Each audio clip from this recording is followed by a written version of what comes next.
ನಾಯಕರದೋ ನಾಯಕ ಚಾಲು ಇನ್ನು ಈ ನಾಟಕ ಸೂತ್ರ ನೀನು ಪಾತ್ರ ನಾನು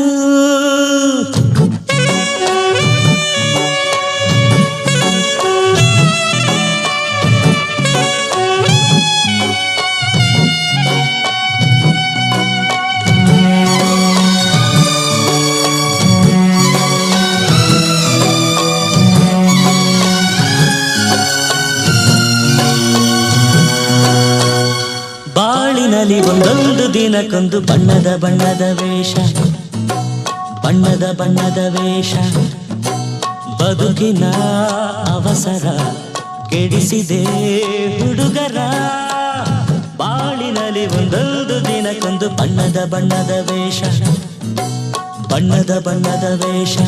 ನಮಸ್ಕಾರ ವೀಕ್ಷಕರೇ, ಯಾರ್ದೋ ದುಡ್ಡು ಎಲ್ಲಮ್ಮನ ಜಾತ್ರೆ ಅಂದ ರವಿಚಂದ್ರ ಭಾಗ 1. ಇದು ಗರುಡ ಟಿವಿಯ ವಿಶೇಷ ಎಕ್ಸ್ಕ್ಲೂಸಿವ್ ಕ್ರೈಮ್ ಸ್ಟೋರಿ ಅಂತ ಹೇಳ್ಬೋದು. ಮೊದಲನೆಯ ಭಾಗ. ವೀಕ್ಷಕರೇ, ಹೇಳ್ತಾರಲ್ಲ, ಸಾಯ ಮುಂದೆ ಏನಾದರೂ ತೊಗೊಂಡು ಹೋಗ್ತಾರಾ ಅಂತ ಪ್ರಶ್ನೆ. ಅಂದರೆ ಹೋಗೋ ಮುಂದೆ ಏನು ತೊಗೊಂಡು ಹೋಗ್ತಾರೆ? ಹೋಗೋ ಮುಂದೆ ಕೆಲವರು ಕೋಟಿ ತೊಗೊಂಡು ಹೋಗ್ತಾರೆ ಇನ್ ದಿ ಸೆನ್ಸ್ ಅಂದರೆ ಇಲ್ಲಿ ರವಿಚಂದ್ರ ಅನ್ನೋ ವ್ಯಕ್ತಿ ಸತ್ತೋಗಿದ್ದಾನೆ, ಆತನನ್ನು ಸುಟ್ಟಿದ್ದಾರೆ. ಜೊತೆಗೆ ರಾಧಾ ಅನ್ನೋ ಒಬ್ಬಾಕಿ ಅಮಾಯಕಿಯ 1,87,00,000 ಗುಳುಂಸ್ವಾಹ ಆಗಿಬಿಟ್ಟಿದೆ. ಇಲ್ಲಿ ಏನಾಗಿದೆ ಅಂದರೆ, ಆತ ICICI ಎಂಪ್ಲಾಯಿ. ಹೇಳ್ತಾರಲ್ಲ, ಒಬ್ಬಕ್ಕಿ ಪಾಪ ಹೆಣ್ಮಗಳು ಅಮಾಯಕ, ಮೈಸೂರು ಹತ್ರ ಒಂದು ಹಳ್ಳಿ. ಇಲ್ಲಿ ಫೋರೆಕ್ಸ್ ಟ್ರೇಡಿಂಗು ಅದು ಇದು ಮಾಡ್ತೀವಿ ನಾವು. ಆಮೇಲೆ ಇಬಿಕ್ಸ್ ಫ್ರಾಂಚೈಸಿ ತಗೋತೀನಿ, ನನಗೆ ಅಮೌಂಟ್ ಬೇಕು, ಇನ್ವೆಸ್ಟ್ ಮಾಡಿ, ಅಂದರೆ ಹೆಚ್ಚು ಕಮ್ಮಿ ನಾವು ಡಬಲ್ ಮಾಡಿ ಕೊಡ್ತೀವಿ, ಇಲ್ಲ ಬಡ್ಡಿ ಜಾಸ್ತಿ ಕೊಡ್ತೀವಿ ಅಂತ ಅಪ್ರೋಚ್ ಮಾಡ್ತಾರೆ. ಇಲ್ಲಿ ಯಾವ ರೀತಿ ಅಂತಂದರೆ, ತಗೊಂಡವನು ಸತ್ತೋಗ್ಬಿಟ್ಟಿದ್ದಾನೆ. ಒಂದು ದೂರು ದಾಖಲೆ ಆಗ್ತದೆ ಈ ಸೈಬರ್ ಕ್ರೈಮ್ನಲ್ಲಿ. ಮೈಸೂರಿನ ಸೆನ್ನಲ್ಲಿ ಒಂದು ದೂರು ದಾಖಲೆ ಆಗ್ತದೆ 22/6/2024. 3 ಮಂದಿ ಮೇಲೆ ಆಗ್ತದೆ. ರವಿಚಂದ್ರ ಅಂತ ಹೇಳಿ, ನಂತರ ಆತನ ಪತ್ನಿ ಸೌಮ್ಯ. ರವಿಚಂದ್ರನ ಆತ ಪೋತಿಯಾಗ್ಬಿಟ್ಟಿದ್ದಾನೆ, ಸತ್ತೋಗಿದ್ದಾರೆ ಸೌಮ್ಯ. ಆಮೇಲೆ ಆತನ ಪರಿವಾರ, ರವಿಚಂದ್ರನ ಪರಿವಾರ 1,87,00,000 ಪಂಗನಾಮ ಹಾಕಿದ್ದಾರೆ ಅಂಥೇಳಿ ರಾಧಾ ಅನ್ನೋರು ಒಂದು ದೂರು ಕೊಡ್ತಾರೆ. ಇಲ್ಲಿ 3 ಅಕೌಂಟ್ಗಳನ್ನು ಅವರು ಮೆನ್ಷನ್ ಮಾಡಿದ್ದಾರೆ. ICICI ಇಲ್ಲಿ KDR ಬ್ರಾಂಚ್ ಅಂತ ಹೇಳ್ತಾರೆ. 0152015970351, 10750151361, 015201578,620. ಇವು 3ಕ್ಕೆ ಸುಮಾರು 1,87,00,000 ಹಾಕಿದ್ದಾರೆ. ಇಲ್ಲಿ ರವಿಚಂದ್ರ, ಸೌಮ್ಯ, ಹಾಗೆ ಸಂದೀಪ್ ಅಂತ ಹೇಳಿ, ಅಂದರೆ ಭರತ್ ಯಾದವ್ ಅಂತ ಕೂಡ ಹೇಳ್ತಾರಂತೆ ಅವ್ರಿಗೆ. ಇವರು ರಿಷಬ್ ಸ್ವಾಮಿ, ಕೆರ್ಗಳ್ಳಿ, ಮೈಸೂರು, ಇಲ್ಲಿ ಅವರು ಅಂಥೇಳಿ ಒಂದು ದೂರನ್ನು ಕೊಟ್ಟಿದ್ದಾರೆ. ರಾಧಾ ಅನ್ನೋರು 61 ವರ್ಷದ ಮಹಿಳೆ. ತಾಯಿ 82 ಇಲ್ಲ 83 ವರ್ಷ ಇರ್ಬೋದು ಅವ್ರಿಗೆ. ಹಾಗೆ ಬುದ್ಧಿಮಾಂದ್ಯ ತಮ್ಮ. ಪಾಪ ಅವರಿಗೋಸ್ಕರ ಅಮೇರಿಕಾದಿಂದ ಆಕೆ ಬಂದಿರ್ತಾಳೆ. ಇಲ್ಲಿ ಹೇಳ್ತಾರಲ್ಲ, ಒಬ್ಬ ತಮ್ಮ ಕೂಡ ಅಲ್ಲಿ ಮೃತರಾಗಿದ್ದಾರೆ. ಅವರು ಒಳ್ಳೆ ರೀತಿಯಿಂದ ಇದ್ದವರೇ. ಪಾಪ ಈ ಕೋವಿಡ್ ಟೈಮ್ನಲ್ಲಿ ಕೆಲವೊಂದು ಅನಾಹುತಗಳಾದವು, ನಿಮ್ಗೆ ಗೊತ್ತಿರಬೇಕು. ತಾಯಿಗೆ ಆಕೆ ವಯೋವೃದ್ಧೆ ಅನ್ನೋದಕ್ಕೆ ಈಕೆ ತಾಯಿನ ಕೇರ್ ತಗೊಳ್ಳೋಣ ಅಂತ ಹೇಳಿ ಬರ್ತಾರೆ. ಅದೇನಾಗ್ತದೆ, ಸ್ವಲ್ಪ ಗುಬ್ಬಚ್ಚಿ ಹಿಂಗೆ ದುಡ್ಡು ಕೂಡಿಟ್ಟಿರ್ತಾರೆ ಅಮೇರಿಕಾದಲ್ಲಿ.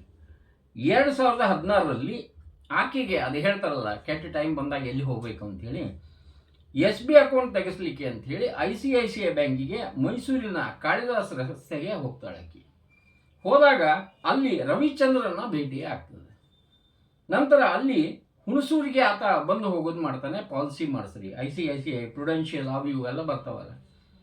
ನಂತರ ಅವ್ರ ಜೊತೆಗೆ ವಿಕಾಸ್ ಗೌಡ ಹಾಗೆ ಸುಪ್ರದೀಪ್ ಅನ್ನೋರು ಕೂಡ ಬಂದಿರ್ತಾರೆ. ಆಕೆ ಮಾತಾಡ್ತಾರೆ, ನೀವು ಕೇಳಿ. ನನ್ನ ಹತ್ರ ರೊಕ್ಕ ಇತ್ತು.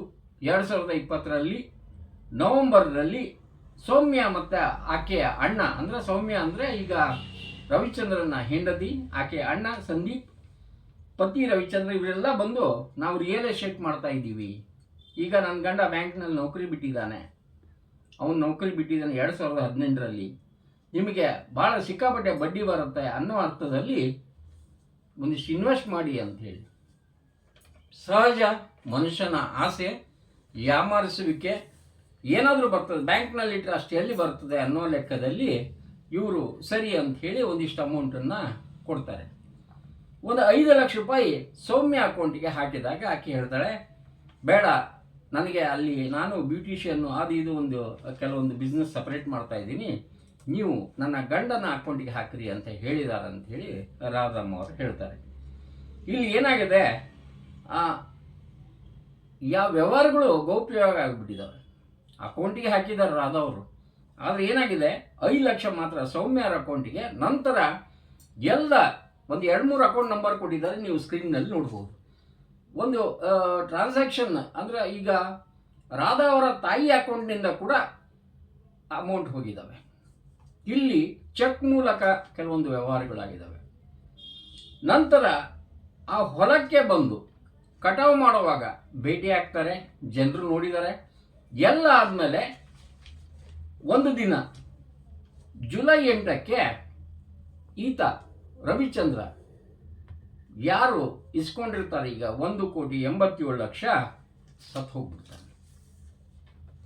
ಮಲ್ಟಿಪಲ್ ಆರ್ಗನ್ ಫೇಲ್ಯೂರ್ ಅಂತ ಹೇಳಿ, ಕೈ ಸ್ವೆಟ್ಟಿಂಗ್ ಬರ್ತಾ ಇತ್ತು, ಹಾರ್ಟ್ ಪ್ರಾಬ್ಲಮ್ ಅನ್ನೋ ರೀತಿಯಲ್ಲಿ ಹೇಳಿದರು. ಒಟ್ಟಾರೆ ಕಾರಣ ಏನೇ ಇರಲಿ, ಯಾಕಂದರೆ ಮಾತುಗಳು ಸಿಕ್ಕಾಪಟ್ಟೆ ಕೇಳಿ ಬಂದವು, ಸುಟ್ಟು ಹೋಗ್ಬಿಟ್ಟಿದ್ದಾರೆ, ಸತ್ತು ಹೋಗ್ಬಿಟ್ಟಿದ್ದಾರೆ. ಜೊತೆಗೆ ಇವರ 1,87 ತಗೊಂಡು ಹೋಗ್ಬಿಟ್ಟಿದ್ದಾರೆ. ಇಲ್ಲಿ ಈ ಸೆನ್ನಲ್ಲಿ ಒಂದು ದೂರು ದಾಖಲೆ ಆಗ್ತದೆ. 3 ಮಂದಿ ಮೇಲೆ ತನಿಖೆ ನಡೀತಾ ಇದೆ. ಬಹಳ ಅದ್ಭುತವಾಗಿ ತನಿಖೆಯನ್ನು ನಡೆಸ್ತಾ ಇದ್ದಾರೆ.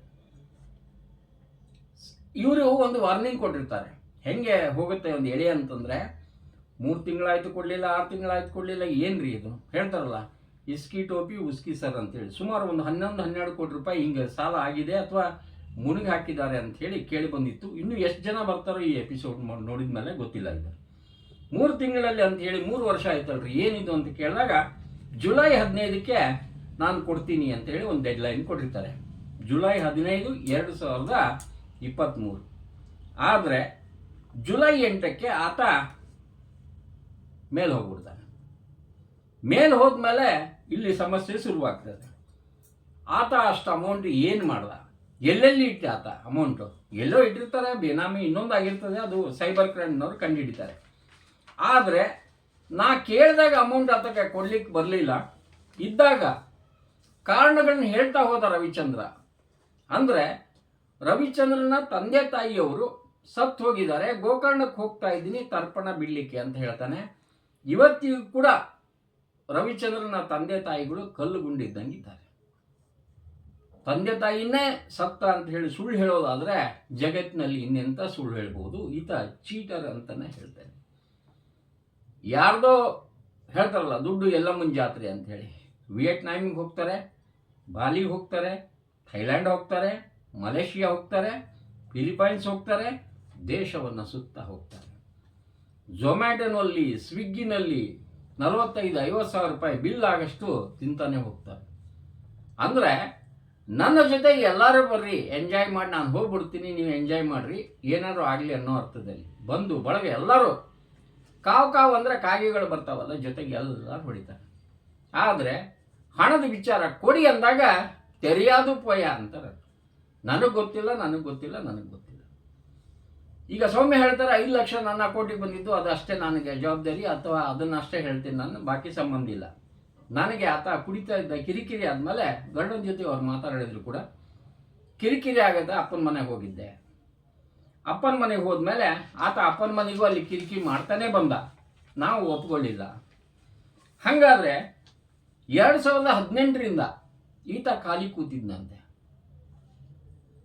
ಆಯುರ್ ರಿಸಾರ್ಟಿಗೆ ಹೋಗ್ಲಿಕ್ಕೆ ದುಡ್ಡು ಎಲ್ಲಿಂದ ಬಂತು? ಸರಾಯಿ ರಿಸಾರ್ಟಿಗೆ ಹೋಗ್ಲಿಕ್ಕೆ ದುಡ್ಡು ಎಲ್ಲಿಂದ ಬಂತು? ರಿಸಾರ್ಟ್ನಲ್ಲಿ 2 ದಿನಕ್ಕೆ 45-50 ಸಾವಿರ ರೂಪಾಯಿ ಕೊಟ್ಟು ಮಮ್ಮು ತಿಂದಿದ್ದಾನೆ, ಎಲ್ಲಿಂದ ಬಂತು? ಕೆಲಸನೇ ಇಲ್ಲದವ್ರಿಗೆ ಎಲ್ಲಿಂದ ಬಂತು? ಮನೆ ಖರೀದಿ ಮಾಡಿದ್ರಲ್ಲ, ಎಲ್ಲಿಂದ ಬಂತು? ಇವು ಪ್ರಶ್ನೆಗಳನ್ನ ರಾಧಾ ಅವರು ಕೇಳ್ತಾ ಹೋಗ್ತಾರೆ. ಗಂಡ ಸಾಯೋ ತನಕನೇ ಆತನ ವ್ಯವಹಾರವೇ ಗೊತ್ತಿರಲಿಲ್ಲ ಅಂತ ಹೇಳಿದಾಗ, ನಮ್ಮ ಕಡೆ ಅಲ್ಲಿ ಕಟಾವು ಮಾಡೋವಾಗ ನಮ್ಮ ಕಡೆ ಬಂದಿದ್ರಲ್ಲ ಜೊತೆಗೆ, ದುಡ್ಡು ತೊಗೊಂಡು ಹೋಗುವಾಗ ಚೆಕ್ ತೊಗೊಂಡು ಹೋಗುವಾಗ ಇವರಿಗೆ ವ್ಯವಹಾರ ಗೊತ್ತಾಗಲಿಲ್ವಾ ಅಂತ ಕೇಳ್ತಾರೆ ರಾಧಾ ಅವರು. ತನಿಖೆನಲ್ಲಿ ಇನ್ನೂ ಸಾಕಷ್ಟು ಅಂಶಗಳು ಬರಬೇಕು, ಬರೀ ಡಿನೇ ಮಾಡಿದರೆ ಆಗೋದಿಲ್ಲ, ಸಿಗ್ತಾರೆ. ಯಾಕಂದರೆ ಸತ್ಯಮೇವ ಜಯತಿ ಅಂತ. ಕಡೆಗೆ ಇವ್ರು ಏನು ಹೇಳ್ತಾರೆ, ಅಂತ್ಯ ಸಂಸ್ಕಾರಕ್ಕೆ ಅಂತ ಹೇಳಿ ಅವತ್ತಿನ ದಿವಸ ಬರ್ತಾರೆ. ಅಂತ್ಯಕ್ರಿಯೆಯಲ್ಲಿ ಅವರ ಅಣ್ಣ ಸಂದೀಪ್ ಇವ್ರನ್ನ ಗುರ್ತಿಡಿತಾರೆ. ನಿಮ್ಮ ಮನೆಗೆ ಒಂದು 3-4 ಸಲ ಬಂದಿದ್ನಲ್ಲ, ಕಾರ್ಯ ಮುಗಿಲಿ ಮಾತಾಡೋಣ ಅಂದಾಗ ಒಂದು ಮಾನವೀಯತೆ ಮೇಲೆ ಅದು ಸತ್ತಾಗ ನಮ್ಮ ರೊಕ್ಕ ಕೊಟ್ಟರೆ ಅನ್ನೋಕ್ಕಾಗಲ್ವ. ಅಲ್ಲಿ ಏನಾಗ್ತದೆ, ಮುಗಿಲಿ ಅಂತ ಹೇಳಿಬಿಟ್ಟ ಮೇಲೆ ನಂತರ ನಮಗೆ ಸಂಬಂಧ ಇಲ್ಲ ಅಂತ ಹೇಳಕ್ಕೆ ಸ್ಟಾರ್ಟ್ ಮಾಡಿಬಿಡ್ತಾರೆ.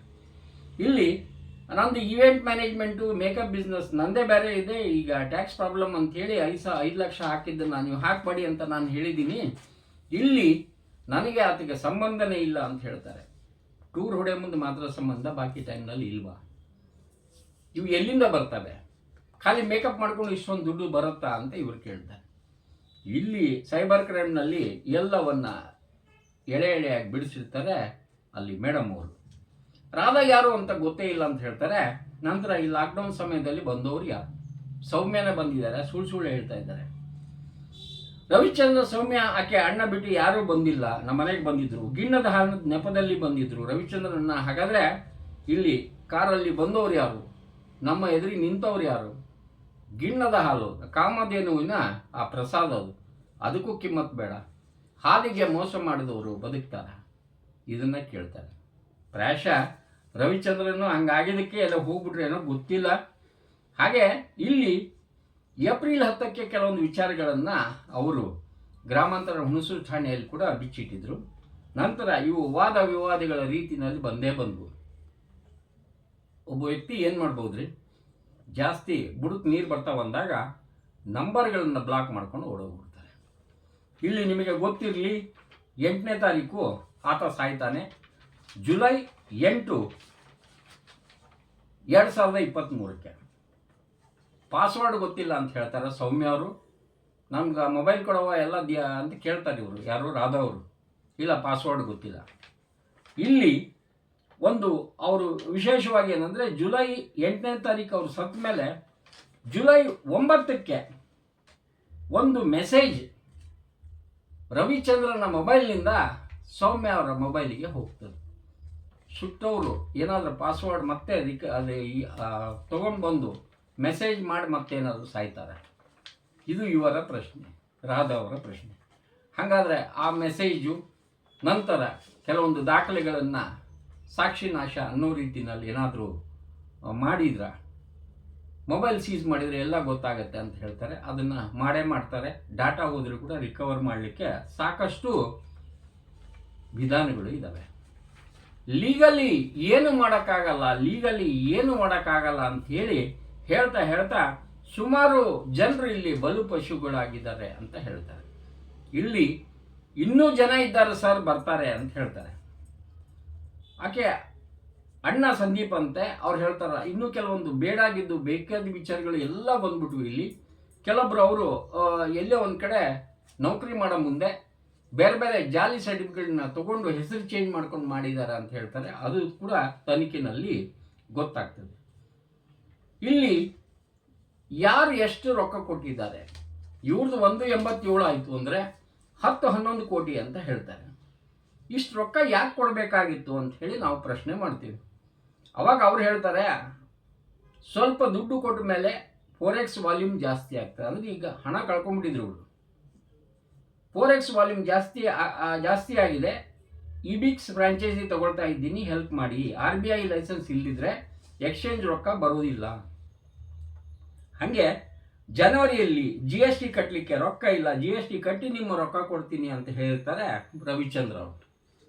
ಈಗ ರವಿನೂ ಇಲ್ಲ, ಚಂದ್ರನೂ ಇಲ್ಲ. ರವಿ ಕೊಡ್ತಾನೆ, ಚಂದ್ರ ಕೊಡ್ತಾನೆ ಗೊತ್ತಿಲ್ಲ. ಅಮೌಂಟ್ ಬರ್ತದೆ ಅನ್ನೋ ಒಂದು ನಂಬಿಕೆ ಇದೆ. ಇಲ್ಲಿ ಹೇಳ್ತಾರಲ್ಲ, ಜುಲೈ 9ನೇ ತಾರೀಕಿಗೆ ನಾ ಹೇಳಿದ್ದೆ, ಅವರು ತೀರ್ಕೊಂಡು ಮರುದಿವಸ 3:21 SMS ಒಂದು ಹೋಗಿದೆ ರವಿ ಮೊಬೈಲ್ನಿಂದ ಸೌಮ್ಯ ಅವರಿಗೆ. ಇದು ಒಂದು ತನಿಖೆ ಆಗಬೇಕು. ಪಾಸ್ವರ್ಡ್ ಗೊತ್ತಿಲ್ಲ ಅಂದವರು ಮೆಸೇಜ್ಗಳನ್ನ ಹೆಂಗೆ ಟ್ರಾನ್ಸ್ಫರ್ ಮಾಡಿಕೊಂಡ್ರು, ಯಾಕೆ ಟ್ರಾನ್ಸ್ಫರ್ ಮಾಡಿಕೊಂಡ್ರು? ಹಾಗೆ ಬೆಂಗಳೂರಿನಲ್ಲಿ ವ್ಯವಹಾರ ಮಾಡ್ತೀನಿ ಅಂಥೇಳಿ ಯಾರು ಬೆಂಗಳೂರು ಮನೆ ಗೊತ್ತಿಲ್ಲ, ಏನು ಗೊತ್ತಿಲ್ಲ. ಸೌಮ್ಯ ಅವರ ಅಪ್ಪ ಗಿರಿಯಪ್ಪ ಕೇಳಿದರೆ ನಮಗೆ ಗೊತ್ತಿಲ್ಲ, ಅವ್ರ ವ್ಯವಹಾರ ಗೊತ್ತಿಲ್ಲ, ನನಗೆ ಸಂಬಂಧ ಇಲ್ಲ, ತೆರಿಯಾದ ಪೋಯ ಅಂತ ಅವರು.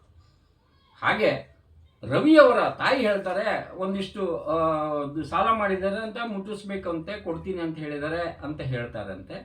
ಆದರೆ ಈತ ಇಲ್ವೇ ಇಲ್ಲ. ಇಲ್ಲಿ ಹೋಗಿದ್ದು ಇಷ್ಟೊಂದು ದುಡ್ಡು ಎಲ್ಲಿ ಹೋಯಿತು ಯೋಚನೆ ಮಾಡಬೇಕಲ್ಲ. ಈಗ ಸೌಮ್ಯ ಪರಿವಾರದವ್ರ ಮೇಲೆ ಇವರು ದೂರು ಕೊಟ್ಬಿಟ್ಟಿದ್ದಾರೆ. ಅಂದರೆ ಅದು ಸೈಬರ್ ಕ್ರೈಮ್ನವ್ರು ಕರೆಸಿ ಕೇಳ್ತಾ ಇದ್ದಾರೆ, ಕೆಬರ್ತಾ ಇದ್ದಾರೆ. 11-12 ಕೋಟಿ ರೂಪಾಯಿ ಆಗಿದೆ ಅಂತ ಹೇಳ್ತಾರೆ. ಇದು ಭಾಗ 1 ಅಂತ ಯಾಕೆ ಹೇಳಿದ್ದೀನಿ ಅಂತಂದರೆ, ಇನ್ನೂ ಸಾಕಷ್ಟು ಸತ್ಯಗಳು ಹೊರಗೆ ಬರ್ತವೆ. ಅರೋಗೆನ್ಸಿ ಇಲ್ಲಿ ನಡೆಯಂಗಿಲ್ಲ. ಏನಾದರೂ ಹೇಳಿದರೆ ಹೆದರ್ಸ್ತಾರಂತೆ, ಅದು ನಡೆಯೋದಿಲ್ಲ. ಇಲ್ಲಿ ಏನೇ ಆಗಲಿ ಸತ್ಯ ಮಾತ್ರ ಜಯಿಸ್ತದೆ. ಅದು ಏನು ನಂಬಿಕೆ ಗರುಡನ ಮೇಲೆ ಗೊತ್ತಿಲ್ಲ. ಗರುಡ ಟಿ ವಿ ಅವರ ಅಂತ ಹೇಳಿ ಕಾಲ್ ಮಾಡಿ ಕೆಲವೊಂದು ಸಾಕಷ್ಟು ಡೀಟೇಲ್ಸನ್ನು ಕೊಟ್ಟಿದ್ದಾರೆ. ನಾವು ಕೂಡ ಸಾಕಷ್ಟು ಜನರನ್ನ ಫೋನ್ನಲ್ಲಿ ಕಾಂಟ್ಯಾಕ್ಟ್ ಮಾಡಿದ್ವಿ. ಹಾಗೆ ಅಲ್ಲಿ ಇನ್ಸ್ಪೆಕ್ಟರ್ ಅವ್ರನ್ನು ಕೂಡ ಕಾಂಟ್ಯಾಕ್ಟ್ ಮಾಡಿದ್ವಿ. ಒಳ್ಳೆ ರೀತಿಯಿಂದ ತನಿಖೆ ಮಾತ್ರ ಹೋಗ್ತಾ ಇದೆ. ಇನ್ನು ಕೆಲವೊಬ್ಬರನ್ನ ಹೇಳ್ತಾರಲ್ಲ, ಅನುಮಾನದ ಮೇಲೆ ಕೆಲವೊಬ್ಬರಿಗೆ ನೋಟಿಸ್ ಕೊಡ್ತಾ ಇದ್ದಾರೆ, ಹೋಗ್ತಾ ಇದ್ದಾರೆ. ಇಲ್ಲಿ ಸೌಮ್ಯ ಅವರ ಅಪ್ಪ ನನ್ನ ಅಳಿಯನ ಬಗ್ಗೆ ಗೊತ್ತಿಲ್ಲ ಅಂತ ಹೇಳ್ತಾರೆ, ಹೆಂಡತಿ ನನ್ನ ಗಂಡನ ಬಗ್ಗೆ ಗೊತ್ತಿಲ್ಲ ಅಂತಾರೆ. ಲಾಕ್ಡೌನಲ್ಲಿ ಇವ್ರು ಕಳ್ಕೊಂಡವರು ಎಲ್ಲಿಗೆ ಹೋಗಬೇಕು? ದನ ಕರುಗಳನ್ನು ಮಾರ್ತಾ ಹೋದರೆ, ಅಂದರೆ ಈಗ ನಿಮ್ಗೆ ಗೊತ್ತಿದೆ ಭಾಗ್ಯಗಳು ಬಂದ ಮೇಲೆ ಕೂಲಿ ಅವ್ರು ಸಿಗ್ತಾ ಇಲ್ಲ, ಕೂಲಿ ಕೊಡಬೇಕಂದ್ರೂ ಕೂಡ ಸಂಕಷ್ಟದ ಸಮಯ. ಇಲ್ಲಿ ಇನ್ನೊಂದು ಏನಂತಂದರೆ, ನಾನು ಅರ್ನ್ ಮಾಡಿದ್ದ ಅಮೌಂಟು ನನಗೆ ಬೇಕು ಅಂತಾರೆ ರಾಧಾ ಅವರು. ಲೀಗಲಿ ಏನು ಮಾಡ್ಕೊಳಕ್ಕೆ ಬರಲ್ಲ ಅಂತಂದರೆ, ಸಾಕಷ್ಟು ಚೆಕ್ಗಳು ಇವು ಕೊಟ್ಟು ಕೆಲವೊಂದು ಕಡೆ ಇನ್ನೂ ಸಿಕ್ಬಿದ್ದಿದ್ದಾರೆ ಅಂತ ಹೇಳಿ ಅವೆಲ್ಲ ಹೊರಗೆ ಬರಬೇಕು. ಇಲ್ಲಿ ಒಂದೇ ಮಾತು ಹೇಳೋದು, ಹೇಳ್ತಾರಲ್ಲ, ಗಿಣ್ಣಕ್ಕ ಅಂತ ಬಂದ ಮೇಲೆ ಹಾಲಿಗೆ ಸಂಬಂಧಪಟ್ಟಿದ್ದು.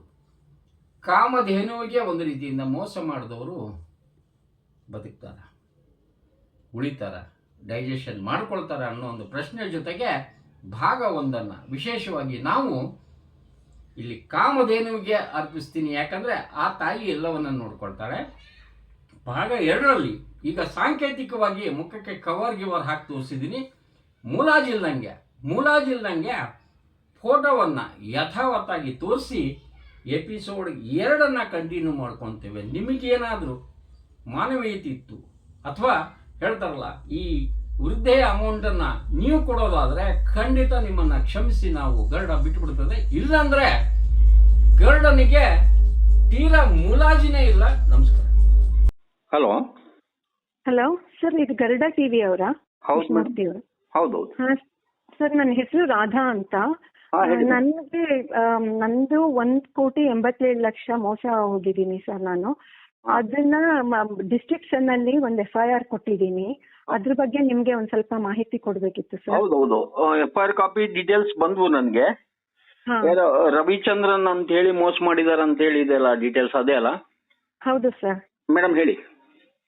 ಸರ್, ನಾನು USA ನಲ್ಲಿದ್ದೆ. 2011ರಲ್ಲಿ ನಮ್ಮ ವಯಸ್ಸಾಗಿರೋ ಅಮ್ಮನ್ನ ಮತ್ತೆ ನನ್ಗೊಬ್ಬ ಬುದ್ಧಿಮಾಂದ್ಯ ತಮ್ಮ ಇದ್ದಾನೆ, ಅವ್ರನ್ನ ನೋಡ್ಕೊಳ್ಳೋಣ ಅಂತ ವಾಪಸ್ ಬಂದೆ.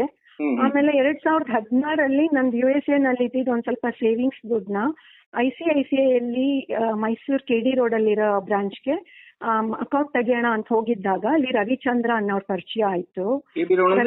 ಕಾಳಿದಾಸ್ ರೋಡ್ ನಲ್ಲಿ ಇದೆ ಅಲ್ಲ ICICI ಬ್ಯಾಂಕ್? ಹೌದು ಸರ್, ಹೌದು, KD ರೋಡ್ ಅಲ್ಲಿರೋದು ಮೈಸೂರಲ್ಲಿ.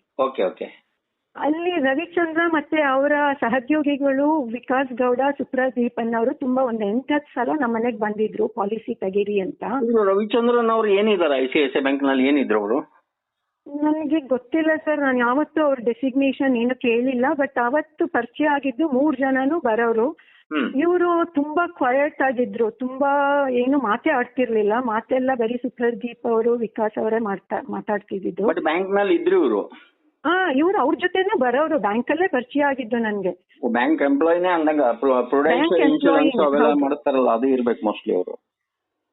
ಇರ್ಬಹುದು ಸರ್. ನಾನು ಎಲ್ಲಾರು ICICI ಅನ್ಕೊಂಡಿದ್ದೆ. ಅವರು ನಮ್ಮ ಪರಿಸ್ಥಿತಿ ಎಲ್ಲ ನೋಡಿದ್ದಾರೆ. ನಮ್ದು ಒಂಟಿ ಮನೆ, ಅಮ್ಮನ್ಗೆ 82 ವರ್ಷ, ನನ್ಗೆ ಬುದ್ಧಿಮಾಂದ್ಯ ತಮ್ಮ, ಅವ್ರಿಗೆ ನಮ್ಗೆ ಯಾರು ಸಪೋರ್ಟ್ ಇಲ್ಲ ಅನ್ಬಿಟ್ಟು ಎಲ್ಲಾ ನೋಡ್ಕೊಂಡು ಕೋವಿಡ್ ಟೈಮಲ್ಲಿ ವಾಪಸ್ ಬಂದ್ರು.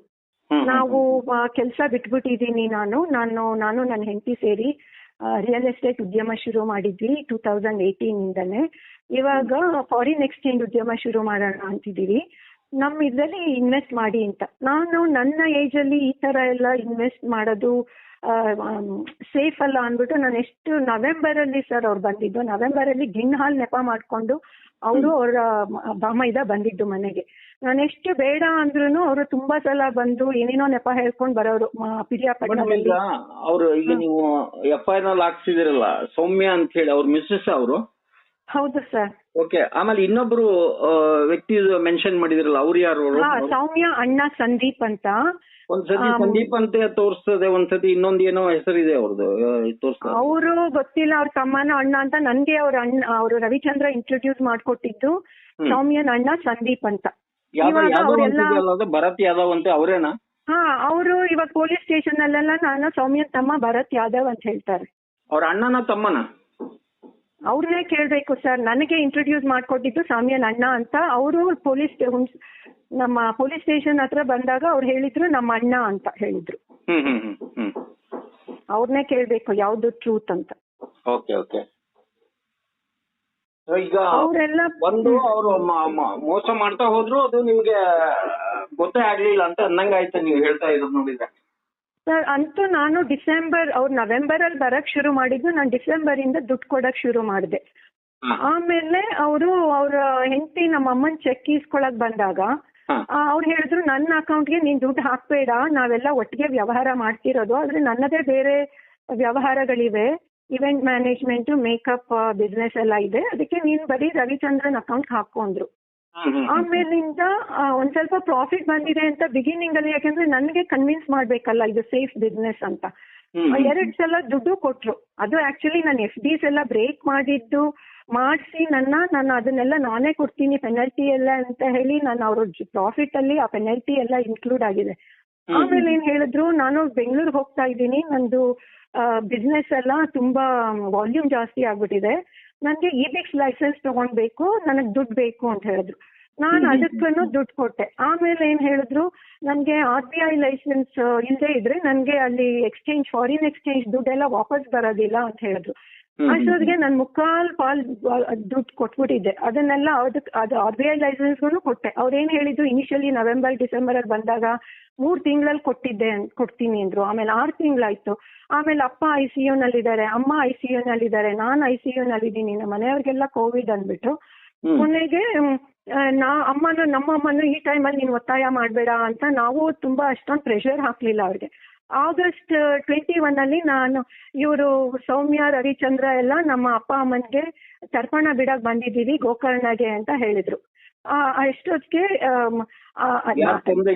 ರವಿಚಂದ್ರ ತಂದೆಗೆ ತಾಯಿಗೆ ಅವರು ಬದುಕಿದಾರಲ್ಲ ಸರ್. ಅದು ನನಗೆ ಅವನ ಸತ್ತ ದಿನಾನೂ ಅಲ್ಲ, ನನ್ಗೆ ಸತ್ತ ದಿನ ICIC ಮ್ಯಾನೇಜರ್ ಹೇಳಿದ್ರು. ನಾನು ಅಷ್ಟು ರಿಕ್ವೆಸ್ಟ್ ಮಾಡ್ಕೊಂಡಿದ್ದೆ ಅವ್ರಿಗೆ, ಅವ್ರ ಮನೆ ಅಡ್ರೆಸ್ ಕೊಡಿ ಅಂತ, ಯಾಕಂದ್ರೆ ಅವ್ರ ನಮ್ ದುಡ್ಡೆಲ್ಲ ತಗೊಂಡು ಹೊಸ ಮನೆ ತಗೊಂಡು ನಮ್ಗೆ ಮನೆ ಅಡ್ರೆಸ್ ಕೂಡ ಹೇಳಿರ್ಲಿಲ್ಲ.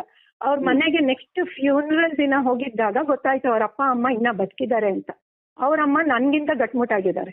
ಇವ್ರು ತರ್ಪಣ ಬಿಡಕ್ಕೆ ಬಂದಿದೀವಿ ಗೋಕರ್ಣಗೆ ಅಂದ್ಬಿಟ್ಟು ಓಮ್ ಬೀಚ್ ಅಲ್ಲಿ ಇವನ್ ಹೆಂಡತಿ, ಇವನ್ ಬಾಮೈದ, ಅವ್ನ ಕಸಿನ್ಸ್ ಎಲ್ಲ ಮಜಾ ಮಾಡ್ಕೊಂಡು ಬಿದ್ದಿದ್ರು ಅವರು. ಅಂದ್ರೆ ತಂದೆ ತಾಯಿ ಈ ವ್ಯಕ್ತಿಗಳು ತಂದೆ ತಾಯಿ ಸತ್ತಾರಂತ ಸುಳ್ಳು ಹೇಳೋರು ಜಗತ್ತಿಗೆ ಏನ್ ಬೇಕಾದ್ರೆ ಹೇಳ್ಬೋದು ಅಂತ ಹೇಳ್ತಾ ಇದ್ರಿ ನೀವು.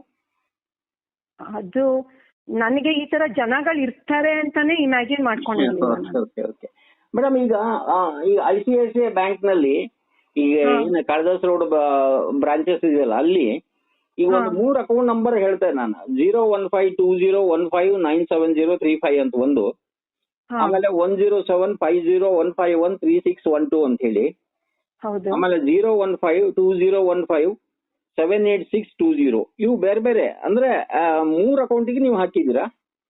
ಹೌದು ಸರ್. ಅವನು ಅವ್ರ ಹೆಂಡತಿದ್ದು 2 ಅಕೌಂಟ್ ಕೊಟ್ಟಿದ್ದ, ಅವನದು 2 ಅಕೌಂಟ್ ಕೊಟ್ಟಿದ್ದ. ಅವ್ರ ಹೆಂಡತಿ ನನ್ನ ಅಕೌಂಟ್ ಇನ್ಮೇಲೆ ಹಾಕ್ಬೇಡಿ ಅಂತ ಹೇಳಿದ್ರಲ್ಲ, ಅದಕ್ಕೆ ನಾನು ಅವ್ರ ಅಕೌಂಟ್ ಇನ್ನೊಂದು ಅಕೌಂಟ್ ಹಾಕ್ಲಿಲ್ಲ. ನಾನು ಬಾಕಿ ಎಲ್ಲ ಅವ್ರ ಅಕೌಂಟಿಗೆ ಹಾಕಿದ್ರಿ. ಈಗ ಸುಮಾರು ಈಗ 1,87,00,000 ಕೂಡ ನೀವು ಆನಾಗೆ ಕೊಟ್ಟಿದ್ದೀರಿ.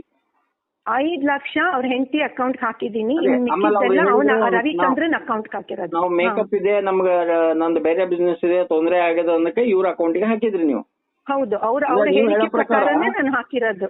ನೀವು ಹೇಳೋ ಪ್ರಕಾರ ಈಗ ಜಾಯಿಂಟ್ ಆಗೇ ಇದ್ರು, ಅವರು ಜಾಯಿಂಟ್ ಆಗೇ ಬಂದ್ರು, ನಿಮ್ಮ ಮನೆಗೆ ಬಂದ್ರು ನಂತರ ಸುಮಾರು ಸತಿ ಭೇಟಿ ಆದ್ಮೇಲೆ ನಿಮಗೊಂದು ಸ್ನೇಹ ಅನ್ನಂಗ್ ಬೆಳೀತು ಅಥವಾ ಏನೋ ಬಿಸ್ನೆಸ್ ಅನ್ನಂಗ್ ಬೆಳೀತು ಅನ್ನೋ ರೀತಿನಲ್ಲಿ ಹೇಳಿದ್ರಿ. ಈಗ ಸರ್ ನಾನ್ ಹೇಗೆ ಅಂದ್ರೆ ನಮ್ದು ಒಂಟಿ ಮನೆ, ನಮ್ ನೆಂಟ್ರುಗಳು ಕೂಡ ಮನೆಗ್ ಬರಲ್ಲ.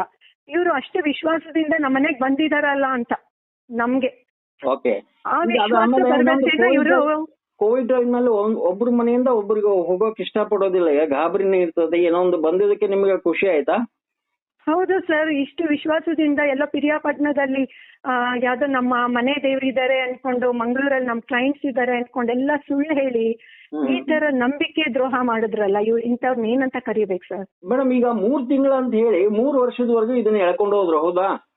ಹೌದು ಸರ್, 3 ವರ್ಷ. ನೀವು ಬರ್ಸಿರೋ ಪ್ರಕಾರ ಜುಲೈ 15ಕ್ಕೆ ನೀವು ಡೆಡ್ ಲೈನ್ ಕೊಟ್ಟಿದ್ರಿ, 2023 ಜುಲೈ 15ಕ್ಕೆ ಕೊಡ್ಲೇಬೇಕಂತ ಹೇಳಿ. ನಾನು ಕೊಡ್ಲಿಲ್ಲ ಸರ್ ಅದನ್ನ. ನಾನು ಅವ್ರಿಗೆ ಹೇಳ್ದೆ, ನೋಡಪ್ಪ ಇದು ನಾನು ಎಂತ ಪರಿಸ್ಥಿತಿನಲ್ಲಿದ್ದಾನೆ ಅಂದ್ರೆ ನಾನ್ ಬೇರೆಯವ್ರ ಹತ್ರ ಬೆಗ್ ಮಾಡ್ಬೇಕು ಇವಾಗ, ನೀನು ನೀನೇ ಹೇಳು ಯಾವಾಗ ಕೊಡ್ತೀಯ ದುಡ್ಡು ಅಂತ. ಅವ್ನ್ ಏನ್ ಮಾಡ್ದ ಗೊತ್ತಾ ಸರ್, ಎಲೆಕ್ಷನ್ ಬಂದಿದೆ, ನನ್ನ ಅಕೌಂಟ್ ಫ್ರೀಸ್ ಆಗಿದೆ ಅಂದ.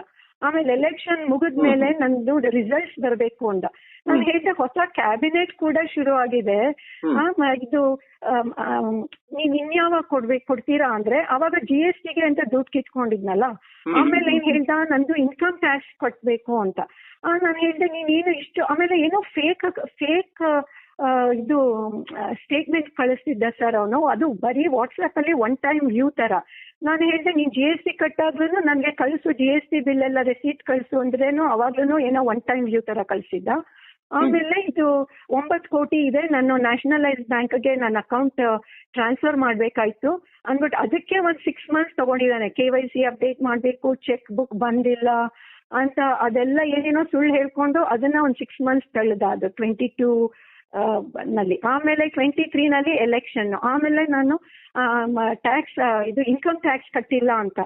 ಇವ್ರು ಏನ್ ಮಾಡಿದ್ರು ಅಂತ ಗೊತ್ತಿಲ್ಲ ಸರ್, ಎಲ್ಲ ಸುಳ್ಳು ಅಂತ ಇವಾಗ ನನ್ಗೆ ಗೊತ್ತಾಗಿದೆ. ಇವಾಗ ನೀವು ಅವರು ಜುಲೈ 15 ಕೊಡ್ತೀನಿ ಅಂತ ಹೇಳಿದ್ರು, ನಂತರ ಜುಲೈ 8ನೇ ತಾರೀಕಿಗೆ ಸತ್ತೋಗ್ಬಿಟ್ರು.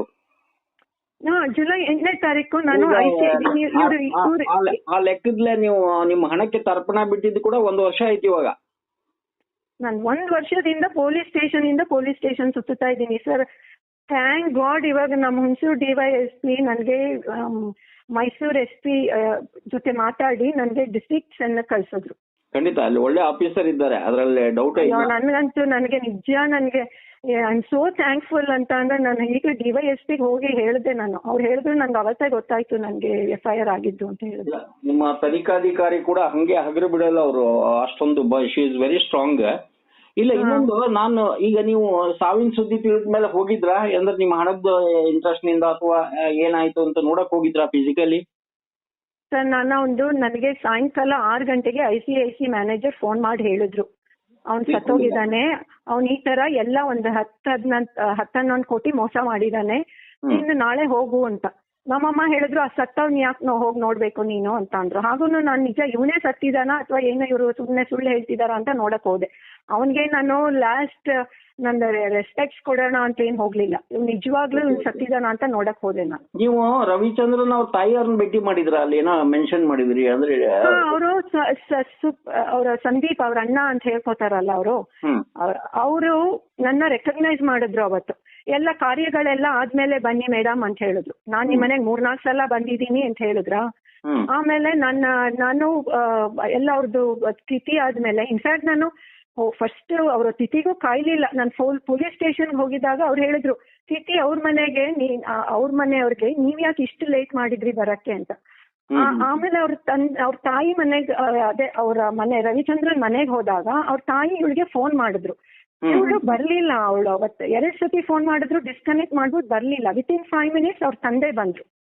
ಅವ್ರ ತಂದೆ ಏನ್ ಹೇಳಿದ್ರು, 21ರಲ್ಲೇ ಎಲ್ಲ ಕಳ್ಕೊಂಡ್ಬಿಟ್ಟಿದ್ದಾನೆ ಇವನು, ಅವ್ನು ಏನ್ ಮಾಡಿದ್ನೋ ನನಗ್ ಗೊತ್ತಿಲ್ಲ, ನೀವೇನಾದ್ರೂ ಮಾಡ್ಕೊಳ್ಳಿ ಅಂತ ಅಂದ್ರು. ಓಕೆ. ಈಗ ಸೌಮ್ಯ ಅಪ್ಪ ಅವ್ರಲ್ಲ, ಅವರು ಏನಾದ್ರು ಹಿಂಗ ನಮ್ಮ ಹಳೆಯನ್ ವ್ಯವಹಾರ ಗೊತ್ತಿತ್ತಾ ಅಥವಾ ಗೊತ್ತಿಲ್ಲ ಅಂತ ಹೇಳಿದ್ರ? ಏನ್ ಹೇಳಿದ್ರು ನಿಮ್ಗೆ? ಸರ್ ಸೌಮ್ಯ ಅಪ್ಪ ಅದೇನೆ ಹೇಳಿದ್ರು, ನಮ್ಗೇನು ಗೊತ್ತಿಲ್ಲ, ನನ್ನ ಅಳಿಯ ಏನ್ ಮಾಡಿದಾನೆ ಅಂತ, 21ರಲ್ಲೇ ಎಲ್ಲ ಕಳೆದ್ಬಿಟ್ಟಿದ್ದಾನೆ. ಯಾಕಂದ್ರೆ ನೀವು ಒಂದು ಹುಣಸೂರಿನಲ್ಲೇನ ಕೊಟ್ಟಾಗ ಒಂದು ಎಕ್ಸ್ಪ್ಲನೇಷನ್ ಅಲ್ಲಿ 2 ವರ್ಷದಿಂದ ಸೌಮ್ಯ ಅವರು ತಂದೆ ಮನೇಲಿ ಕೂತ್ಕೊಂಡಿದ್ರು, ಡೈವೋರ್ಸ್ ಕೊಡ್ಬೇಕಂತ ಪ್ಲಾನ್ ಮಾಡಿದ್ರು, ಬಟ್ ಇನ್ನೊಂದು ಅದೇ ಸರ್ ನಮ್ಗೆ ಅವ್ರ ತಂದೆದೂನು ಸ್ಟೇಟ್ಮೆಂಟ್ಸ್ ನನ್ಗೆ ವೆರಿ ಕನ್ಫ್ಲಿಕ್ಟಿಂಗ್ ಸ್ಟೇಟ್ಮೆಂಟ್ಸ್. ಅವ್ರ ಮನೆಗೆ ಹೋದಾಗ ಹೇಳ್ತಾರೆ ಅವ್ನ್ ಏನ್ ಮಾಡಿದಾನೆ ಗೊತ್ತಿಲ್ಲ ಅಂತ. ಅವರು ಹುಣಸೂರು ಸ್ಟೇಷನ್ ಅಲ್ಲಿ ಬಂದಾಗ ಸೌಮ್ಯನೇ ಹೇಳಿದ್ದು, ನಾನ್ ನಮ್ ತಂದೆ ಮನೆಗೆ ಹೊರಟೋಗಿದ್ದೆ, ಇವನು ಅವ್ನ್ ಸತ್ ಮೇಲೆ ಗೊತ್ತಾಯ್ತು, ಅವ್ನ ವ್ಯವಹಾರಗಳು ನನ್ಗೇನು ಗೊತ್ತಿಲ್ಲ, ಸತ್ ಮೇಲೆ 15 ಜನಕ್ಕೆ ದುಡ್ಡು ಕೊಡ್ಬೇಕು ಅಂತ ಸತ್ ಮೇಲೆ ಗೊತ್ತಾಯ್ತು ಅಂತ ಹೇಳ್ತಾರೆ. ಈಗ ನಾವು ಕೇಳಿದಾಗ ಅವರು ಅದೇ ಹೇಳಿದ್ರು, ನಾನೀಗ ಸಿಂಗಲ್ ಪೇರೆಂಟ್, ಅವ್ನು ಈ ರೀತಿ ಸಾಲ ಮಾಡೋದಕ್ಕೆ ನಾನು ಹೋಗ್ಬಿಟ್ಟಿದ್ದೆ ತಂದೆ ಮನೆಗೆ, ಬಟ್ ನಾನ್ ಮನೆಗೆ ಹುಡ್ಕೊಂಡ್ ಬಂದಿದ್ದ ಅವ್ನು, ಹಿಂಗಾಗಿ ಅಲ್ಲೇ ಇದ್ದ ಅಂತ ಹೇಳಿದ್ರು ಅವರು. ಅಂದ್ರೆ ನೀವು ವ್ಯವಹಾರ ಗೊತ್ತಿದ್ವಾ ಅಂತ ಕೇಳಿದಾಗ ಇಲ್ಲ ಅಂತ ಅನ್ನೋ ರೀತಿನಲ್ಲಿ ಅವ್ರು ಹೇಳಿದ್ರು. ಬಟ್ ಇವಾಗ ನಿಮ್ಮ FIR ಪ್ರಕಾರ ನೀವು 5 ಲಕ್ಷ ರೂಪಾಯಿ ಹಾಕ್ಸ್ಕೊಂಡಿದ್ರಿ ಅಂತಂದ್ರೆ ವ್ಯವಹಾರಗಳು ಗೊತ್ತಿದಾವೆ ಅಂತಾನೆ ಅರ್ಥ. ಅದು ಸಣ್ಣ ಅಮೌಂಟ್ ಆಗ್ಲಿ ದೊಡ್ಡ ಅಮೌಂಟ್ ಆಗ್ಲಿ, ಹೌದಾ? ಹೌದು ಸರ್. ಈಗ ಜೊತೆಗೆ ಈಗ ನೀವು ಸೌಮ್ಯ ತಂದೆಯವರಂತೂ ಕೈ ಎತ್ತಿದ್ರು ನನ್ನ ಹಳೆಯನ್ ವ್ಯವಹಾರ ಗೊತ್ತಿಲ್ಲ ಅಂತ ಹೇಳಿ. ಈಗ ನೀವು ಅದಕ್ಕೆ ಈಗ ಅವ್ರ ಅಣ್ಣ ಯಾವ ರೀತಿಯಿಂದ, ಅವ್ರ ಅಣ್ಣ ಯಾರೋ ಇದಾರಲ್ಲ ಅವ್ರು ಯಾವ ರೀತಿಯಿಂದ ಬಾಧ್ಯಸ್ಥರು, ಅಂದ್ರೆ ಅವ್ರು ಕೂಡ ಇದರಲ್ಲಿ ಶಾಮೀಲ್ ಇದ್ದಾರೆ ಅಂತಾನೆ ಹೇಳ್ತೀರಾ, ಹೇಗೆ?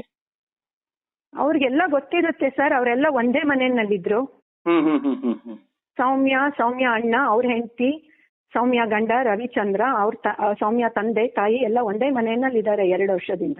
ಓಕೆ, ಹಂಗೆ ಅದಕ್ಕೆ ನೀವು ಸೌಮ್ಯ ಮತ್ತೆ ಆಕೆ ಪರಿವಾರದ ಅವ್ರಿಂದನೇ 1,87,00,000 ನಿಮ್ಗೆ ಲಾಸ್ ಆಗಿದೆ ಅಂತ ಹಾಕಿದಿರಿ ಈಗ, ಹೌದಾ?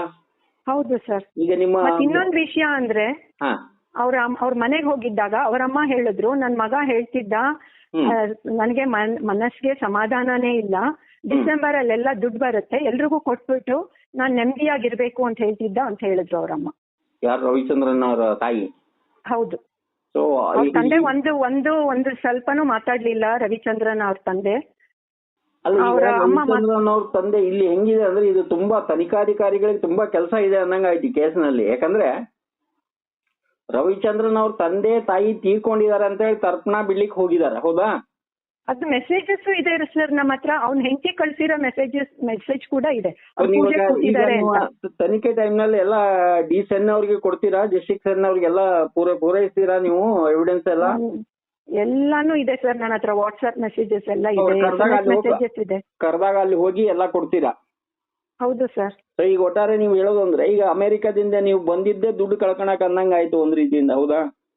ನಾನ್ ಅದೇ ನಮ್ಮ ಅಮ್ಮನ್ಗೆ ಹೇಳ್ತೀನಿ ಸರ್, ನಾನ್ ನಿಮ್ಮನ್ನ ನೋಡ್ಕೊಳಕ್ ಬಂದು ನನ್ನನ್ನು ಯಾರಾದ್ರೂ ನೋಡ್ಕೊಳ್ಳೋ ಸ್ಥಿತಿಗೆ ಬಂದಿದ್ದೀನಿ ಅಂತ. Okay okay okay.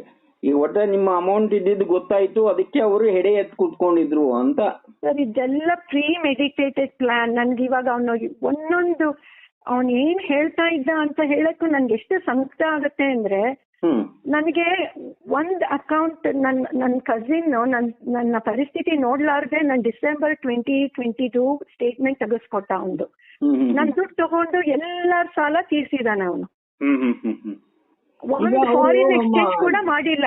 ಅವ್ರ ತಂದೆ ಹೇಳ್ತಾರಲ್ಲ, ಸಾರಿ ಸರ್, ಅವ್ರ ಮಾವರ್ ಏನಿದ್ರಲ್ಲ ಗಿರಿಯಪ್ಪ ಅಂತ ಏನೋ ಮೆನ್ಷನ್ ಮಾಡಿದ್ರಿ, ಅವ್ರು ಬೆಂಗಳೂರಿನಲ್ಲಿ ಇದ್ರ ಅಥವಾ ಇವ್ರು ವ್ಯವಹಾರಕ್ಕೆ ಬೆಂಗಳೂರಿನಲ್ಲಿ ಹೋಗ್ತಾ ಇದೀನಿ ಅಂತ ಹೇಳಿ ಆ ಮಾವನ ಮನೆಯಲ್ಲಿ ಕುತ್ಕೊಂಡಿದ್ರ? ಯಾವ ರೀತಿ ಹೇಳ್ತೀರ ತಾವು? ಸರ್ ಇವನು ಎಲ್ಲಾರ್ಗು ಹೇಳಿದ್ದು ಬೆಂಗಳೂರಿಗೆ ಹೋಗ್ತಾ ಇದ್ದೀನಿ, ಬೆಂಗಳೂರಲ್ಲಿ ನಾನು ಬಿಸ್ನೆಸ್ ಮಾಡ್ತಾ ಇದ್ದೀನಿ ಅಂತ. ಯಾಕಂದ್ರೆ ಸೌಮ್ಯನ್ ತಂದೆ ತಾಯಿ ಅಡ್ರೆಸ್ ಯಾರಿಗೂ ಗೊತ್ತಿರ್ಲಿಲ್ಲ. ಇವ್ದು ಎಷ್ಟು ಜನಗಳಿಗೆ ಮೋಸ ಮಾಡಿದ್ದಾರೆ ಇವರಿಬ್ರು ಸೇರ್ಕೊಂಡು ಅಂತ ಅಂದ್ರೆ, ಅವ್ರು ಯಾರಿಗೂ ಗೊತ್ತಿಲ್ಲ ಅನ್ಬಿಟ್ಟು ಅವ್ರ ತಂದೆ ಮನೆ ಅಡ್ರೆಸ್ ಯಾರಿಗೂ ಗೊತ್ತಿಲ್ಲ ಅಂತ ಹೋಗಿ ಇವ್ರೆಲ್ಲ ಉತ್ಕೊಂಡ್ ಕೂತಿದ್ದು. ಇವರು ನನ್ ದುಡ್ಡನ್ನೆಲ್ಲ ತಗೊಂಡ್ ಸಾಲ ತೀರ್ಸಿದ್ದಾರೆ, ಪುನಃ ಅವ್ರಗಳ ಬೇರೆಯವ್ರ ಹತ್ರ ದುಡ್ಡು ಕಿತ್ತಿದ್ದಾರೆ. ಯಾವುದೇ ಫಾರಿನ್ ಎಕ್ಸ್ಚೇಂಜ್ ಇವ್ರು ಮಾಡಿಲ್ಲ. ದುಡ್ಡು ಎಲ್ಲಿ ಹೋಯ್ತು ಅಂತ ನಾನ್ ಕೇಳೋದು. ಮೇಡಮ್ ಈಗ ಒಂದು ನಿಮ್ಗೆ ಕೇಳ್ತಾನೆ, ಜುಲೈ 8ಕ್ಕೆ ತೀರ್ಕೊಂಡಿದ್ದ ಅವರು? ಹೌದು ಸರ್, ಜುಲೈ 7th ನಾನು ಅವ್ರದ್ದು ಫ್ಯೂನರಲ್ ದಿನ ಹೋಗಿದ್ದಾಗ ಅವ್ರ ಅಣ್ಣ ಏನ್ ಹೇಳ್ದ, ನನ್ನ ಕಸಿನ್ ನ ಹಿಂಕಲಿಂದ ಪಿಕ್ ಮಾಡ್ದ ಅವನು. ಆಮೇಲೆ ಅವರೇ ಏನೋ ಊಟ ಕಟ್ಟಿಸ್ಕೊಂಡ್ ಬಂದಿದ್ರು, ಡ್ರಿಂಕ್ಸ್ ಒಂದ್ ಸ್ವಲ್ಪ ಎಣ್ಣೆ ಹಾಕೊಂಡ್ರು, ಆಮೇಲೆ ಎಷ್ಟೊತ್ತಾದ್ರೂ ಬಾತ್ರೂಮ್ಗೆ ಹೋದ್ರು ಬರ್ಲಿಲ್ಲ ಅಂತ ಅಂದ್ಬಿಟ್ಟು ನಾನು ಬಾಗ್ಲು ತಟ್ಟಿದಾಗ ತುಂಬಾ ಹೊರಗಡೆ ಬಂದ ತುಂಬಾ ಬೇದಿ ಆಗ್ತಾ ಇದೆ, ಸಿಕ್ಕಾಬಟ್ಟೆ ಹೊಟ್ಟೆ ನೋವು ಅಂತ. ಅದಕ್ಕೆ ನಾನು ಇಲ್ಲಿ ದಟ್ಗಳಿನಲ್ಲಿ ಯಾವ್ದೋ ನನ್ಗೆ ಅದ್ರ ಹೆಸರೇ ಮರ್ತೋಗಿದೆ, ಆಸ್ಪತ್ರೆಗೆ ಸೇರ್ಸಿದ್ವಿ ಅಂತ. ಅಷ್ಟೊತ್ತಿಗೆ ಹಾರ್ಟ್ ಅಟ್ಯಾಕ್ ಆಗಿತ್ತು ಅನ್ಸುತ್ತೆ ಅಂತ ಅಂದ್ರು.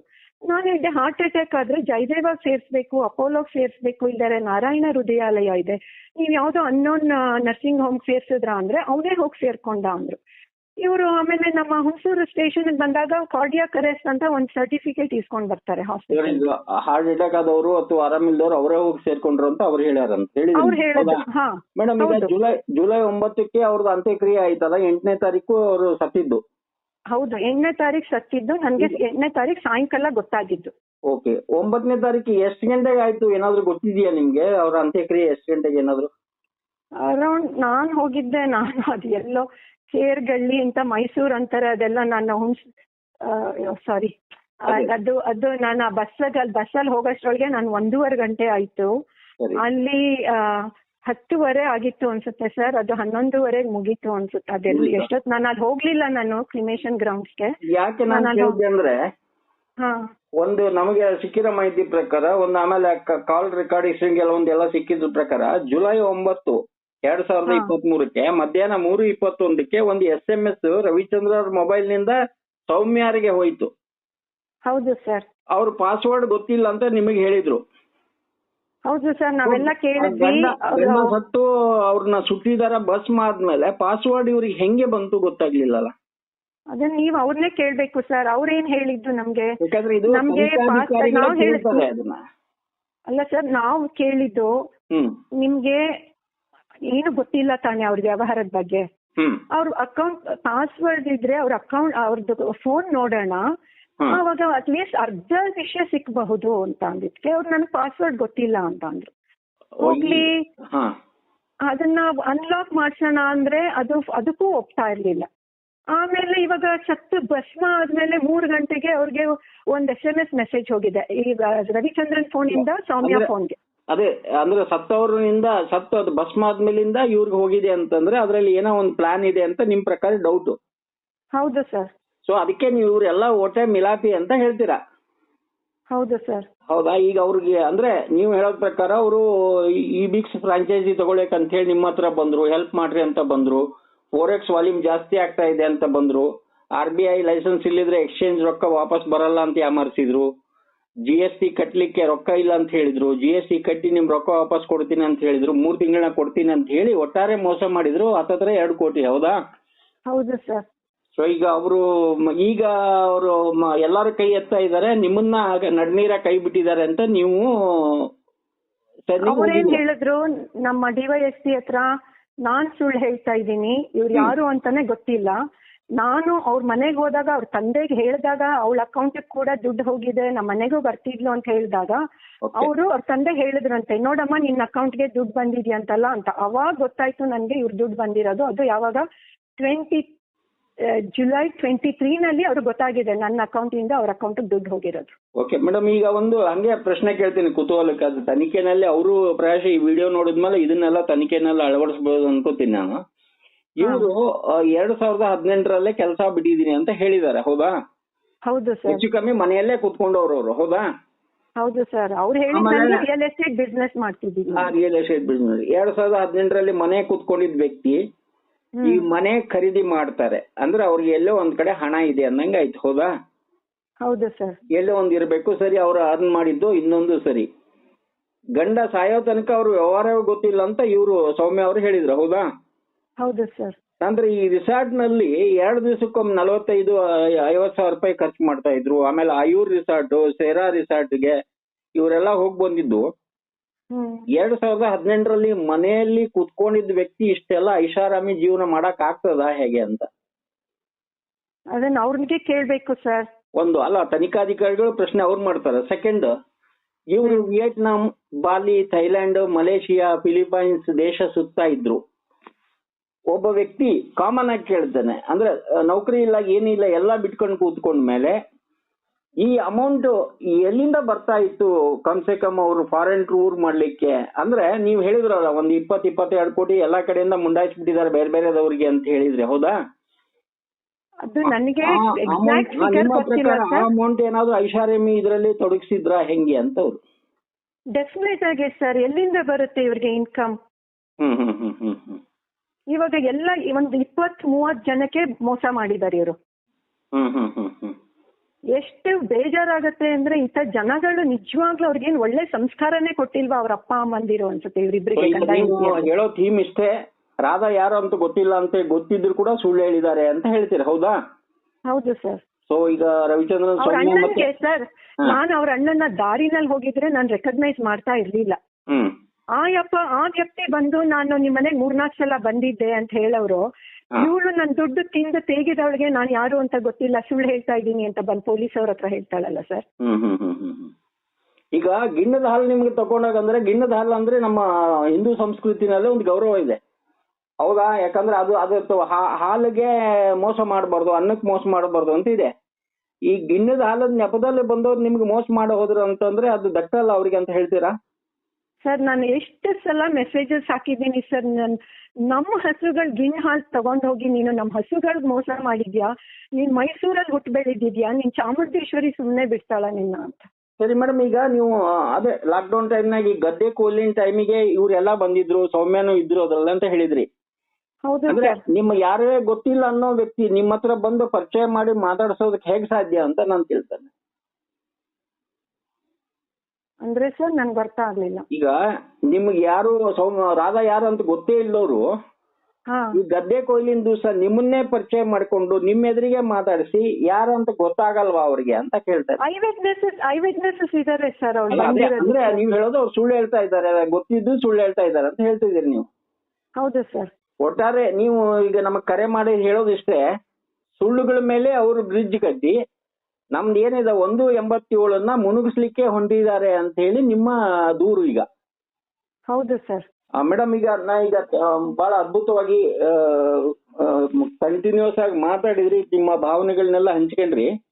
ಪ್ರಾಯಶಃ ಇದನ್ನ ನಾನು ಭಾಗ 1 ಅಂತ ಮಾಡ್ತೇನೆ, ಯಾಕಂದ್ರೆ ಇನ್ನೂ ತನಿಖಾ ಹಂತದಲ್ಲಿ ಇದೆ. ಇನ್ನೂ ಅವ್ರ ತನಿಖಾ ಅಧಿಕಾರಿಗಳಿಗೆ ಏನ್ ಹೇಳ್ತಾರೆ ಎಲ್ಲ ಕೇಳ್ಕೊಂಡು ಈಗ ಮುಂದುವರಿಸ್ತೇನೆ ನಾನು. ಯಾಕಂದ್ರೆ ಇನ್ನೂ ಕೆಲವೊಬ್ರು ಯಾರ್ಯಾರು ಇದರಲ್ಲಿ ಕಳ್ಕೊಂಡವ್ರು ಇದ್ದಾರೆ ಅಂತ ಕೂಡ ಪ್ರಾಯಶಃ ಅವ್ರನ್ನೂ ಗರುಡ ಮಾತಾಡ್ಸ್ಲಿಕ್ಕೆ ಬಯಸ್ತದೆ. ಹಂಗೇನಾದ್ರೂ ಮತ್ತೆ ನಿಮ್ಮ ಹತ್ರ ಬಂದಾಗ ಸ್ವಲ್ಪ ನಮಗ ಕೋಆಪರೇಟ್ ಮಾಡಿ, ಯಾಕಂದ್ರೆ ಇದು ಏನೋ ಒಂದು ಹಗರಣ ಇದ್ದಂಗಿದೆ ಪಾಪ ಅವ್ರಿಗೆ. ನಿಮ್ಮಿಂದ ಸುಮಾರು ಜನಕ್ಕೆ ಅನುಕೂಲ ಆಗ್ತದೆ ಅಂತ ಅನ್ಕೋತೀನಿ, ಯಾಕಂದ್ರೆ ಕೆಲವೊಬ್ರೆಲ್ಲ ಕ್ಯಾಶ್ ಕೊಟ್ಟು ಎಲ್ಲ ಮಂಗಗಳಾಗ್ಬಿಟ್ಟಿದ್ದಾರೆ. ಹೌದು ಸರ್, ಅದೇ ದುರಂತ. ಎಷ್ಟು ದುರಂತ ಈ ಕೇಸ್ ಅಂದ್ರೆ, ತುಂಬಾ ಜನ ಕ್ಯಾಶ್ ಕೊಟ್ಬಿಟ್ಟು ಯಾರನ್ನು ಮುಂದೆ ಬರ್ತಾ ಇಲ್ಲ. ನಾನು ಎಷ್ಟು ಸಲ ಕೇಳ್ಕೊಂಡಿದ್ದೀನಿ ಎಲ್ಲರನ್ನು ಮೈಸೂರು ಕಮಿಷನರ್ ಹತ್ರ ಹೋಗೋಣ ಅಂತ. ಇಲ್ಲ, ಈಗ ಮೈಸೂರು ಕಮಿಷನರ್ ಆದ್ರೂ ಕೂಡ ಒಳ್ಳೆಯವರೇ ಬಂದಿದ್ದಾರೆ, ಬಹಳ ಅದ್ಭುತವಾಗಿ ಬಂದಿದ್ದಾರೆ. ವಿಶೇಷವಾಗಿ ಈಗ ನೀವೇನ್ ದೂರು ಕೊಟ್ಟಿದ್ರಲ್ಲ, ಹೌದು, ಸುಷ್ಮಾ ಅಂತಿದ್ದಾರೆ ಸೆನ್ನಲ್ಲಿ, ಅವರು ಅಷ್ಟು ಹಗರಿಲ್ಲ, ಹಂಗೆ ಬಿಡೋದಿಲ್ಲ. ಅವರು ತಮ್ಮ ತನಿಖೆನ ಅದ್ಭುತ ರೀತಿಯಿಂದ ಮಾಡ್ತಾರೆ. ಸತ್ಯ ಏನಿದ್ರು ಹೊರಗೆ ಬರ್ತದೆ, ಅದಕ್ಕೆ ಸತ್ಯಮೇವ ಜಯತೆ ಅಂತ ಹೇಳಿದಾಗ ಎಲ್ಲರಿಗೂ ಒಳ್ಳೇದಾಗತ್ತೆ. ರಾಧಾ ಮೇಡಮ್ ಅವರೇ, ನಮಗೆ ಕರೆ ಮಾಡಿ ಎಲ್ಲ ತಿಳಿಸಿದಕ್ಕೆ ಧನ್ಯವಾದ. ಮತ್ತೆ ತಮ್ಮನ್ನ ಸಂಪರ್ಕಿಸ್ತೀನಿ ನಾನು. Thank you sir. Thank you. ಕಾರ್ಯಕ್ರಮದ ಪ್ರಾಯೋಜಕರು ಪ್ರಿಂಟ್ ಪಾಯಿಂಟ್, ಕಿಟಲ್ ಕಾಲೇಜ್ ಹತ್ತಿರ, ಟಿಬಿ ರೋಡ್, ಧಾರವಾಡ.